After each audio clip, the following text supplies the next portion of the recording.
Spain, جسے ایک زمانے میں اندلس کے نام سے جانا جاتا تھا، مسلمانوں نے اسپین پہ 800 سال حکومت کی اور اپنے سنہری دور میں ایسی دلکش اور دلفریب عمارتیں بنائیں کہ دیکھنے والوں کو حیرت زدہ کر دیا۔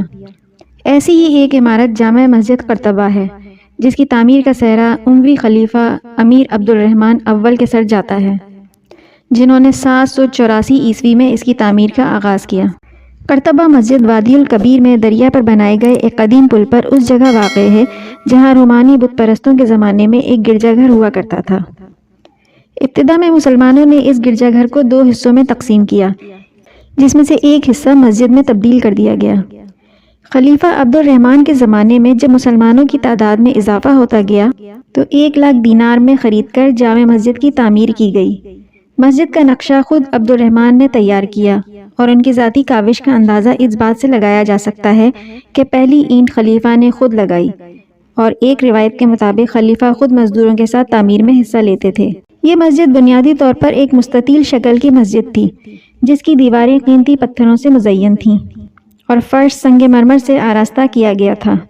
مسجد کے مینار 70 فٹ بلند ہیں، جبکہ مسجد کے ستونوں کی تعداد ابتدا میں 1390 تھی، جو اب 800 کے قریب رہ گئی ہے، جبکہ مسجد کی چھت زمین سے 30 فٹ بلندی پر ہے۔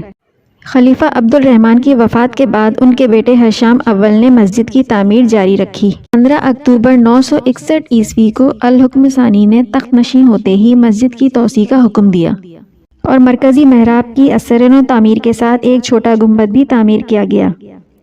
آخری توسیع 987 سے 990 کے دوران محمد ابی عمرو المعروف المنصور کے دور اقتدار میں ہوئی۔ 1234 میں عیسائی حکمران فرنینڈو سوئم نے قرطبہ پر قبضہ کرنے کے بعد مسجد کے مینار پر سلیب چڑھا کر اسے گرجے کا درجہ دے دیا اور عبادت کرنے کی اجازت دے دی گئی۔ 16ویں صدی میں بشپ نے مسجد کو کیتھیڈرل بنانے کا حکم دیا اور مسجد کے وسطی حصے کی توڑ پھوڑ شروع کر دی گئی۔ اگرچہ عیسائی حلقوں میں بشپ کی اس حرکت پر سخت تنقید کی گئی، اور 1 سال بعد جب شہنشاہ اشبیلیہ کو مسجد قرطبہ دیکھنے کا اتفاق ہوا تو مسجد کی خوبصورتی دیکھ کر صدمے اور غصے سے کہنے لگا کہ تم نے ایک ایسی نادر شے برباد کر دی کہ جس کا بدل ممکن ہی نہیں۔